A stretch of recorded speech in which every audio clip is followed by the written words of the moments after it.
Hello, नमस्कार, जय श्री राम दोस्तों आज के इस वीडियो को आप एक बम्पर वीडियो मान के चलिए।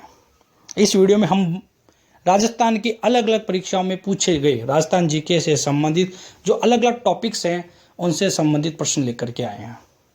इस वीडियो में आपको शॉर्ट ट्रिक्स मिलेंगी उन प्रश्नों को याद करने के लिए जिनमें अक्सर गलतियां हो जाती हैं।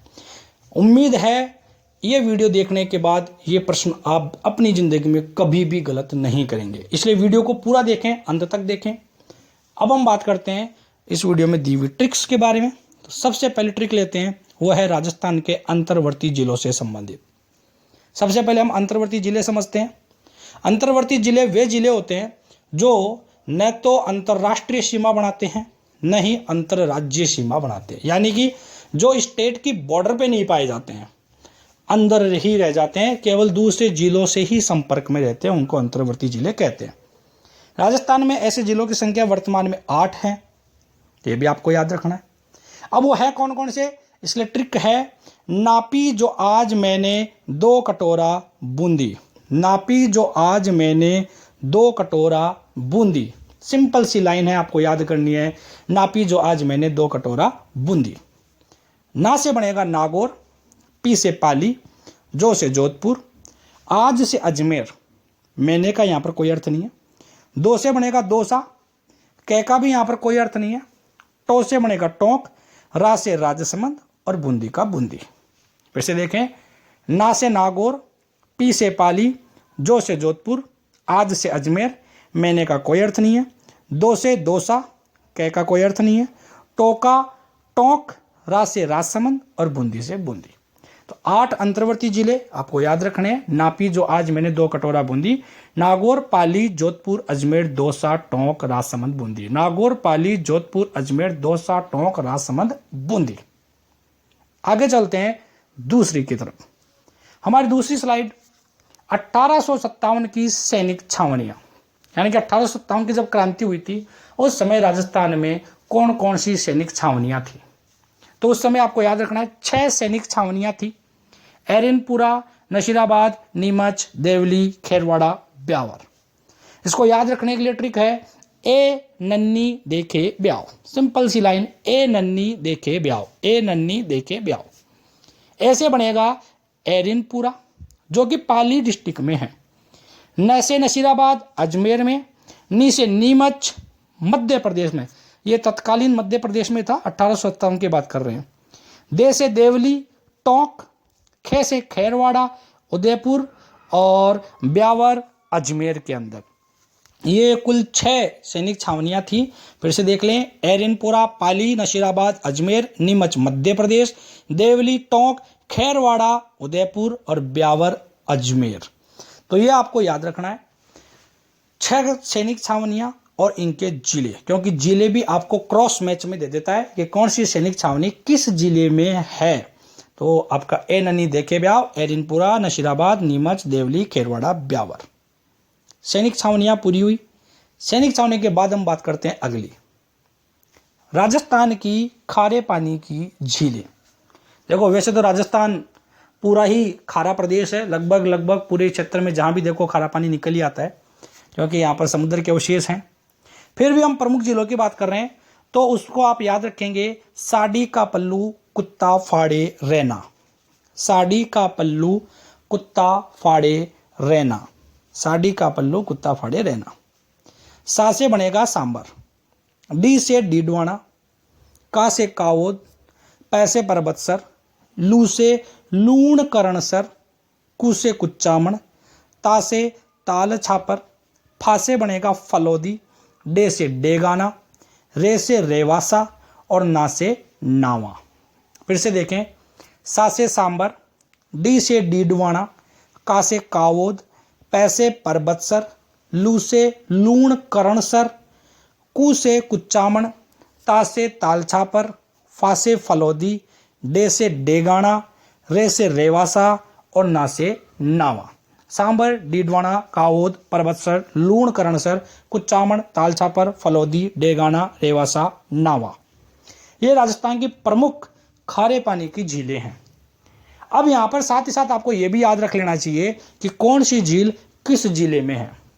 तो सांबर जयपुर जिले में है, डीडवाना नागौर में है, कावोद जैसलमेर में है, पर्वतसर नागौर में है, लूणकरणसर बीकानेर में है, कुचामण नागौर में है, ताल छापर चूरू में है, फलौदी जोधपुर में है, डेगाना नागौर में है, रेवासा सिक्कर में है और नावा नागौर में है। तो आपको झील का नाम और झील का जिला ये भी आपको याद रखना, ये अक्सर आते रहते हैं एग्जाम के अंदर और इनको आप शॉर्ट ट्रिक से याद रख सकते हैं। इसके बाद में अपन बात करते हैं राजस्थान के प्रमुख पठार। राजस्थान के प्रमुख पठार याद रखने का तरीका है, उड़ आबू भोर में मन को लसाऊं। उड़ आबू भोर में मन को लसाऊं, ये लाइन आपको याद रखनी है और ये क्रम से है। उड़ आबू भोर में मन को लसाऊं। अब फुल फॉर्म देखते हैं। उड़ से बनेगा उड़िया का पठार, जो कि सिरोही जिले में पड़ता है। उड़ से उड़िया का पठार सिरोही जिले में। आबू का मतलब है आबू का पठार, वो भी सिरोही जिले में ही है। भोर से बनेगा भोराट का पठार, वो उदयपुर में पड़ता है।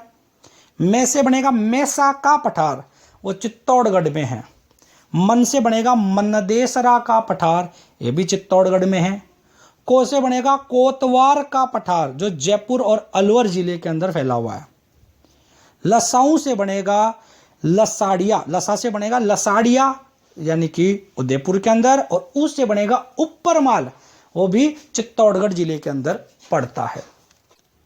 फिर से देख लीजिए, उड़ से उड़िया का पठार, आबू से आबू का पठार, भोर से भोराट का पठार, मैं से मैसा का पठार, मन से मनदेसरा का पठार, को से कोतवार का पठार, लसा से लसाड़िया का पठार और ऊ से ऊपरमाल का पठार। तो आपको एक तो पठारों के नाम याद रखने क्रम से। उड़ आबू भोर में मन को लसाऊं, ये इनकी ऊंचाई का क्रम है, घटता हुआ क्रम है। और इनके जिले, उड़िया का पठार सिरोही में है, आबू सिरोही में है, बोराट उदयपुर में है, मैसा चित्तौड़ में है, मनदेसरा भी चित्तौड़ में है, कोतवार जयपुर और अलवर में है, लसाड़िया उदयपुर में है और ऊपरमाल चित्तौड़गढ़ के अंदर है। अब यहाँ पर मैं आपको जो प्रमुख पठार है उनकी थोड़ी सी ऊंचाई बता देता हूँ, वो भी आपको याद रख लेनी है, कई बार पूछ ली जाती है। तो जो टॉप 3 पठार हैं उनकी ऊंचाइयां आप याद रखेंगे। उड़िया का पठार 1360 मीटर की ऊंचाई पर है। उड़िया का पठार 1360 मीटर की ऊंचाई पर है। आबू का पठार 1200 मीटर की ऊंचाई का है और बोराट का पठार 920 मीटर की ऊंचाई का है। तो उड़िया 1360 मीटर, आबू 1200 मीटर और बोराट 920 मीटर। ये जो टॉप 3 हैं उनकी मैंने आपको ऊंचाइयां बता दी। उड़िया 1360 मीटर, आबू 1200 मीटर और बोराट 920 मीटर। तो ये आपके प्रमुख पठार हो गए, उड़ आबू भोर में मन को लसाऊं। ठीक है, आगे चलते हैं। अगला है राजस्थान की ऊंची जो पर्वत चोटियां हैं, जो पर्वत शिखर हैं, उनकी बात कर लेते हैं। तो इसके लिए आपको एक लाइन याद रखनी है, गुरु से दिल लगाकर जरा आशा को बनाए रखो तारा भैरू बाबा। थोड़ी सी लाइन लंबी जरूर है, लेकिन आपको सारे जो पर्वत शिखर हैं वो क्रम से याद हो जाएंगे और भूलेंगे भी नहीं आप। गुरु से दिल लगाकर जरा आशा को बनाए रखो तारा भैरू बाबा। गुरु से दिल लगाकर जरा आशा को बनाए रखो तारा भैरू बाबा। अब एक एक शब्द को देखते हैं। गुरु से बनेगा गुरु शिखर, वो सिरोही में है। से बनेगा शेर, वो भी सिरोही में है। दिल से दिलवाड़ा, ये भी सिरोही में है। यानी कि जो टॉप 3 हैं वो तीनों की तीनों सिरोही जिले में आती हैं। इसके बाद में जरा से बनेगा जरगा, ये उदयपुर के अंदर है। इसके बाद आशा से आप याद रखेंगे अचलगढ़, ये सिरोही में है। को से कुंभलगढ़, ये राजसमंद में है। बनाए का यहाँ पर कोई अर्थ नहीं है। रे से बनेगा रघुनाथगढ़, ये सिक्कर में है। खो से बनेगा खो नागौरियन, ये जयपुर में है। इसके बाद तारा, ये तारागढ़ अजमेर है। और भैरू से बनेगा भैरूच, ये अलवर में है। बाबा में 2 बा हैं, एक बै से तो आप याद रखेंगे बबाई, ये झुंझुनू में है, और दूसरे बै से याद रखेंगे बैराठ, ये जयपुर में है। तो एक बार फिर से देख लीजिए पहले लाइन को। गुरु से दिल लगाकर जरा आशा को बनाए रखो तारा भैरू बाबा। गुरु से गुरु शिखर सिरोही में, से शेर सिरोही में, दिल लगाकर से दिलवाड़ा सिरोही में, जरा से जरगा सिरोही में, आशा का बनेगा अचलगढ़, ये आपका सिरोही में। और को का बनेगा कुंभलगढ़ राजसमंद में।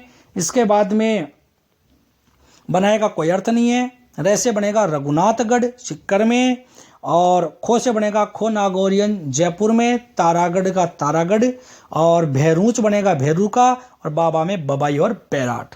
तो ये आपको याद रखने, इनके जिले याद रखने। आगे बढ़ने से पहले ये जो प्रमुख शिखर है इनमें से कुछ की ऊंचाइयां आपको मैं बता देता हूं, याद रखें।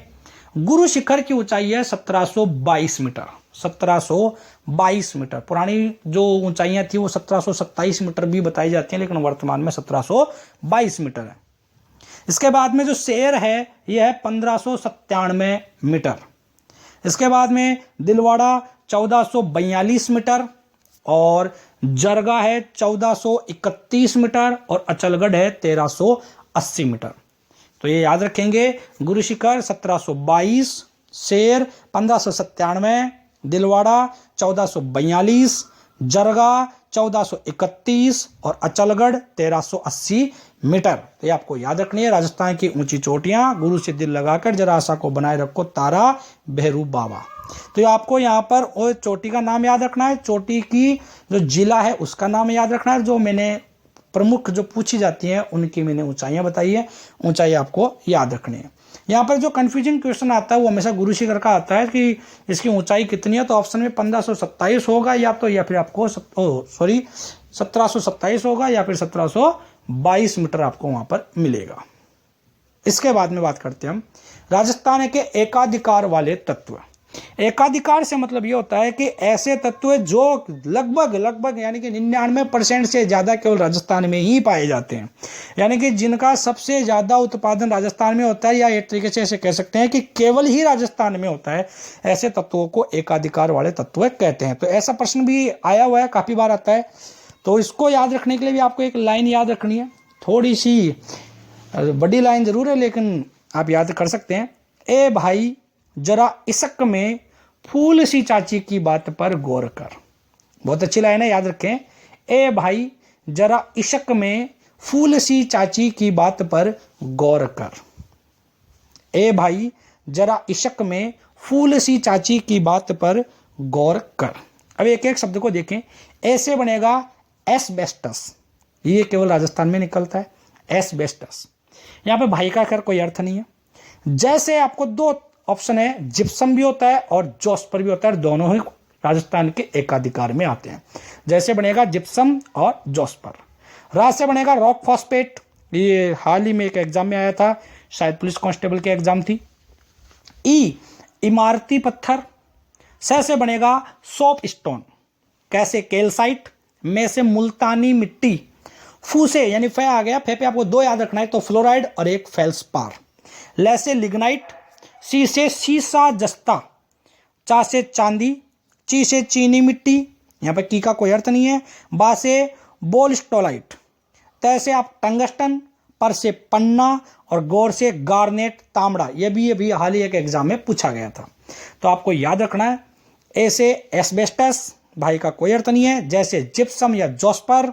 रा से रॉक फॉस्फेट। ई से इमारती पत्थर। से सोप स्टोन। कैसे कैल्साइट। में से मुल्तानी मिट्टी। फू से फ्लोराइड या फेल्सपार। ले से लिग्नाइट। सी से सीसा जस्ता।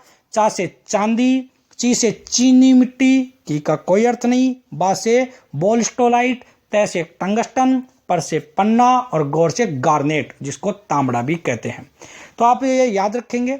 एक दो बार जब इसको आप दोहराएंगे और लिख करके देख लेंगे या मन में दोहरा लेंगे तो आपको ये याद हो जाएगा। तो ए भाई जरा इश्क में फूल सी चाची की बात पर गौर कर।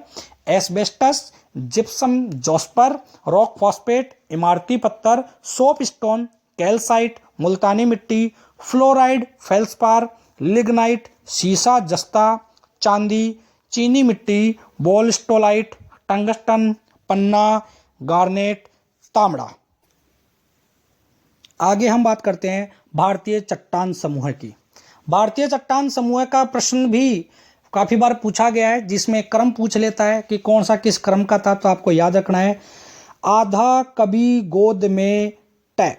आधा कभी गोद में टै, ये आपको याद रखना है। आधा कभी गोद में टै, ठीक है, इसमें आपको पूरा फुल फॉर्म देख लेते हैं। आ से बनेगा आर्कियन, आर्कियन चट्टान समूह का नाम है। इसके बाद में धा से बनेगा धारवाड़ चट्टान समूह, कैसे बनेगा कडप्पा, और वी से बनेगा विंध्यन चट्टान समूह, गो से बनेगा गोंडवाना चट्टान समूह, द से बनेगा दक्कन चट्टान समूह, यहाँ पर मे का कोई अर्थ नहीं है, और ट से बनेगा टरसरी चट्टान समूह। तो फिर से देखें, आ से आर्कियन चट्टान समूह, धा से धारवाड़ चट्टान समूह, कैसे कडप्पा चट्टान समूह, वी से विंध्यन चट्टान समूह, गो से गोंडवाना चट्टान समूह, द से दक्कन की चट्टानें, मैं का कोई अर्थ नहीं है, और ट से टरसरी चट्टान समूह। इसके साथ ही जो मुख्य प्रश्न है वो यह है कि किस चट्टान समूह में क्या निकलता है या क्या पाया जाता है, तो ये भी आपको साथ साथ याद रखना चाहिए। आर्कियन चट्टान समूह जो है वो सबसे प्राचीन प्रकार की चट्टान समूह होती है, सबसे पुरानी जो चट्टानें होती है वो आर्कियन चट्टान समूह में मानी जाती हैं। इसके बाद में धा यानी कि धारवाड़, ये धात्विक और अधात्विक खनिज सबसे ज्यादा इन चट्टानों में पाए जाते हैं। धात्विक और अधात्विक खनिज जो है वो धारवाड़ चट्टानों में पाए जाते हैं। इसके बाद में कडप्पा, इस चट्टान समूह में मार्बल पाया जाता है, और ये हाल ही एक एग्जाम में आया था कि मार्बल कौन से चट्टान समूह में पाया जाता है, तो इसका उत्तर है कडप्पा। इसके बाद में विंध्यन, इसमें बलुआ और चूना पत्थर ज्यादा पाया जाता है, बलुआ और चूना पत्थर विंध्यन चट्टान समूह के अंदर पाया जाता है। गोंडवाना, गोंडवाना के अंदर कोयला ज्यादा पाया जाता है, गोंडवाना के अंदर कोयला जो होता है वो ज्यादा पाया जाता है। इसी तरीके से टरसरी, इसमें तेल और गैस जो होती हैं वो ज्यादा पाई जाती हैं। तो आपको प्रमुख जो चट्टान समूह है वहां पर क्या पाया जाता है ये भी याद रखना है। एक बार फिर से देख लीजिए, आर्कियन चट्टान समूह सबसे प्राचीन होती हैं। धारवाड़ चट्टान समूह में धात्विक और अधात्विक खनिज पाए जाते हैं। कडप्पा चट्टान समूह में मार्बल पाया जाता है, जबकि विंध्यन चट्टान समूह में बलुआ और चूना पत्थर निकलता है। गोंडवाना चट्टान समूह के अंदर कोयला निकलता है, और टरसरी चट्टान समूह में तेल और गैस के भंडार पाए जाते हैं।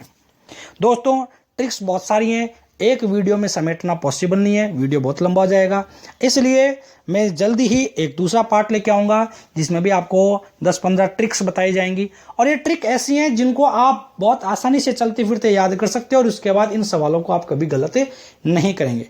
तो आपको वीडियो पसंद आई हो तो आप शेयर ज़रूर करें। जय हिंद, जय भारत।